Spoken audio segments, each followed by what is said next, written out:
जिसे केवल भाग्यशाली ही जान पाते हैं। लोग मुझे जगन्नाथ कहते हैं, पर क्या तुम जानते हो मैं कौन हूं?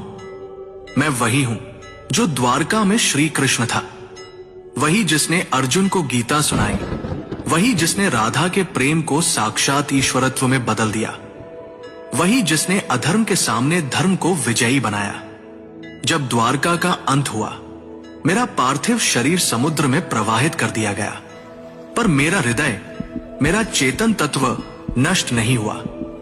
वह दिव्य ऊर्जा, वह ज्वलंत आत्मा समुद्र में एक दिव्य काष्ठ, पवित्र लकड़ी के रूप में प्रकट हुई और बहती हुई पुरी के तट पर आई।